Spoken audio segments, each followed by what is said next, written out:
النجومية مش انك تفضل شغال كل سنة عشان الناس تفضل فاكراك، النجومية اللي بجد انك حتى لو تغيبت سنين كتيرة جدا الناس برضو يفضلوا فاكرينك وفاكرين قفشاتك، وهي دي النجومية اللي عملها علاء ولي الدين الله يرحمه. يا سلام يا سلام يا سلام.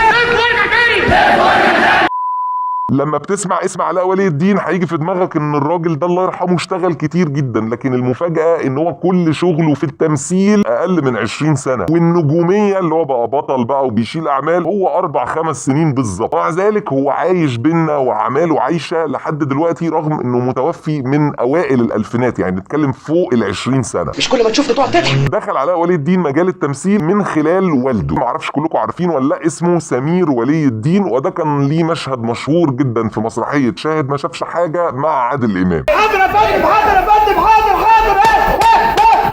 في منتصف الثمانينات كان علاء ولي الدين بيدرس كلية تجارة، وكان برضو بيبتدي يعمل أدوار صغيرة يا في مسلسل يا في فيلم يا في مسرحية.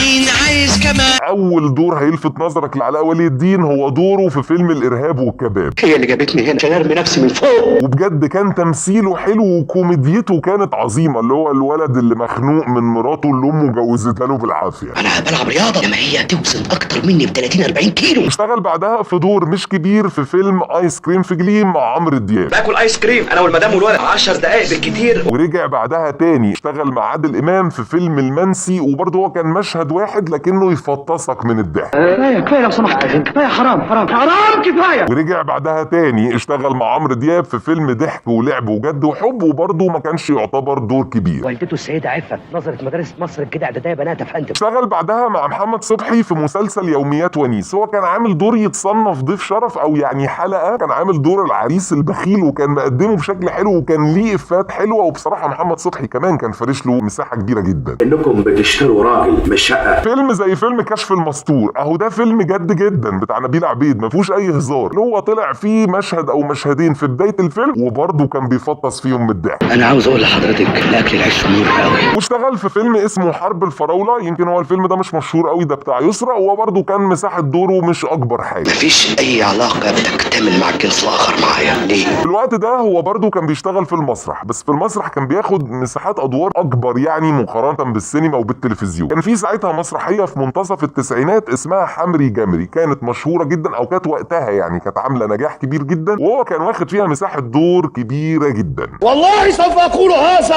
يا قراءة. دوره في فيلم تخيط وعديلة الجزء الاول او الجزء الثاني هو كان عامل دور الشاويش، مشهد تقريبا هنا ومشهد هنا، لكن برضه هتلاقي هو عامل كاركتر والكاركتر دي تضحك، ولو انت شفت الفيلم لازم هتبقى فاكره. عباس بيه ما بيجيش هنا غير يوم الاثنين، وانا هنا بقف حراسه على طول. واشتغل في فيلم اسمه قشر البندق، هو برضه مش فيلم مشهور قوي، يمكن هنا الدور ما كانش بس كوميدي، يعني كان فيه مساحه كوميديا وكان فيه برضه مساحه دراما، وهو كان بيقدم الاثنين بشكل كويس.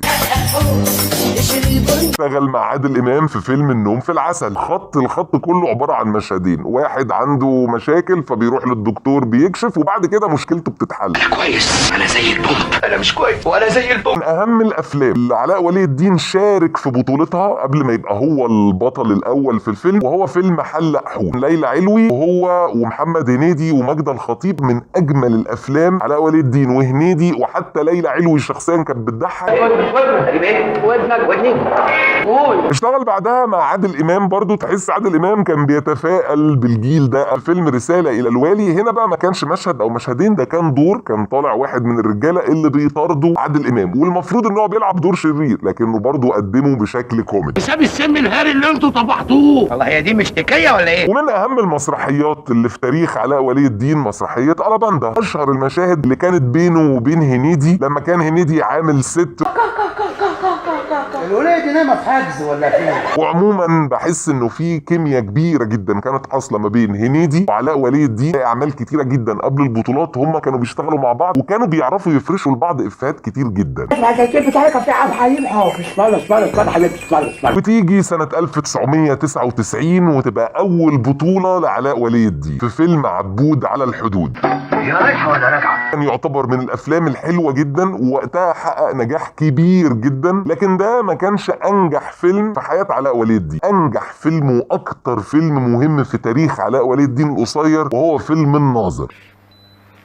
عبقريه علاء ولي الدين فيلم الناظر انه مش بس قدم ضحك، يعني مش مجرد انا واحد جاي يرمي افيهات زي ما عمل في عبود على الحدود، لكن قوته هنا قدر يقدم شخصيات مختلفه ويتقن كل شخصيه. يعني اكيد كلنا هنكون فاكرين شخصيه جواهر، عاوز تتفرج على بنات اعلانات المعيصه وهي بتترقص. برضه هتقدر تفتكر شخصيه بابا رغم ان شخصيه الاب ده ما طلعش كتير، برضه كان عنده مساحات كبيره جدا بالضحك. جايب لي ورد ولا ما فطرتش من الصبح يا ابن الجزمه. وحتى شخصيه علاء ولي الدين نفسه الشاب الغلبان اللي هو صيعني يا عاطف برضه كان بيرمي افيهات. هو كله ضرب مفيش شتيمه ولا ايه؟ طبعا فيلم الناظر هو يعتبر فيلم مهم جدا مش بس بسبب ده فيلم مليان، يعني هتلاقي شخصيه الليمبي طلعت من الفيلم ده، هتلاقي شخصية عاطف. صحيح بحب الصور زي عينيا، بس انا جاي هنا بقى عشان اعدي من المرحلة دي. حتى شخصية ميس انشراح انا زي الفيوكه اللي انا مش لابساها، فهمت ولا بغيت لي بالسندوتش اللي انا باكله؟ كل الناس اللي فيه كانوا بيضحكوا. يا لمبي نفسك شويه. انا لو هحسبه لشريف عرفة كمخرج العمل، انا كمان احسبه علاء ولي الدين الله يرحمه انه ما كانش جبان، كل النجوم دول طالعين بيضحكوا وهو ما كانش خايف. عمل بعدها مسرحية اسمها حكيم عيون، بطولته وبعده يجي كريم عبد العزيز واحمد حلمي. المسرحية دي وقتها كانت محققة نسبة نجاح، لكن بشكل شخصي انا لما اتفرجت عليها ما كانتش بالنسبه لي مضحكه قوي، او يعني حاجه ما تليقش انها تتعرض بعد ما شفت فيلم الناظر. ايه ده علم الكبريت يا ابني، مش برضه ده. اشتغل بعدها فيلم بطولته برضو اسمه ابن عز. الفيلم ده ما حققش نفس النجاح الكبير مقارنه بفيلم الناظر، لكن لو اتفرجت على فيلم ابن عز هتلاقي ان كان فيه برضو افيهات وفيه ضحك لطيف، بس يا ريته كان اتقدم قبل فيلم الناظر. وايه ده 8 غرز ده؟ كنت بتتخانق مع مكنه خياطه ولا ايه؟ وبعدها عمل مسرحيه اسمها لما بابا ينام، دي كانت بطولته مع اشرف عبد الباقي مع يسرا مع حسن حسني. والمسرحيه دي للاسف ما اتصورتش لان هو توفى قبل ما تتصور، كان وقتها بيتقال ان هي محققه نجاح كبير جدا. ومعلومه مش عارف كلكم هتبقوا عارفينها ولا لا، ان لما بابا ينام ده اصلا كان مسلسل اذاعي وعلاء ولي الدين كان مشارك فيه، وبعدها اتحول للمسرحيه. اخر عمل اشتغل فيه علاء ولي الدين هو فيلم عربي تعريفه مع شريف منير مع حنان ترك، ولكن الفيلم ده ما كملش لان هو توفى اثناء تصويره. طب حاجه عربي. عندك شايب اللي انت عملته لي كويس امبارح ده؟ ربنا يزيدك. طبعا اللي انا قلته النهارده دي مش كل الاعمال اللي علاء ولي الدين اشتغل فيه، هو توفى قبل ما يتم ال 40 سنه وهو بدايه شغله في العشرينات، فاحنا بنتكلم فعلا اقل من 20 سنه، لكن هو ليه اعمال كتيره جدا شارك فيها. احنا حاولنا نجيب اهم الاعمال. واحد زي علاء ولي الدين بحجم الموهبه لما بقعد افتكره بقول هو لو كان الراجل ده كمل اعتقد كان ممكن يكون موجود في حته كويسه جدا، لان كان عنده موهبه عاليه جدا. وطبعا علاء ولي الدين بما اني اتكلمت عنه النهارده في حاجه ملهاش علاقه بالفن بس لازم اقولها، انه الراجل ده قصه وفاته هي قصه دراميه جدا. يعني هو قدر يتنبأ بالوفاه بتاعته من خلال حلم جاله، ولما راح لشيخ يفسره له قال له ان انت وصلت لحاجه كويسه جدا لكن الحاجه دي هتتاخد منك او هتتخطف منك، وفعلا ده حصل وتوفى. نقول لرب سبحانه وتعالى اللهم إنا نسألك زيادة في الدين وبركة في العمر وشهادة عند الموت، وصلى الله على سيدنا محمد وعلى آله وصحبه وسلم. عموما هيكون هو ده سؤال حلقة النهاردة، ايه اكتر عمل لعلاء ولي الدين انت فاكره من كل الاعمال اللي احنا قلناها، او حتى لو ما قلناهاش، وحاولوا نقول غير فيلم الناظر، ان انا عارف ان كله هيبقى فاكر فيلم الناظر، بس يعني لو انت فاكر له عمل او دور او افيه حتى لازق معاك اكتبوا لنا في التعليقات. خلاص استاذنكم بقى اللايك والشير والكومنت والسبسكرايب، تفعل الجرس لو انت اول مره تشوفنا. لو انت من العتاوله اللي عارفيننا من قبل كده هترجع في القناه هتلاقي سلسلتين، سلسله ملخصات لافلام ومسلسلات عربي اجنبي قديم جديد، وسلسله تقييمات لافلام ومسلسلات عربي اجنبي قديم جديد او تريلرز لحاجات لسه هتنزل، وفي سلسله هبديه هزليه في حب الفنانه الفلانيه، غير سلسله 10 افلام ومسلسلات مسرحيات. خد لك لفه قول اللي عاجبك واللي مش عاجبك نحاول نظبطه، وبنختم بالكلمه بتاعتنا اغيروا.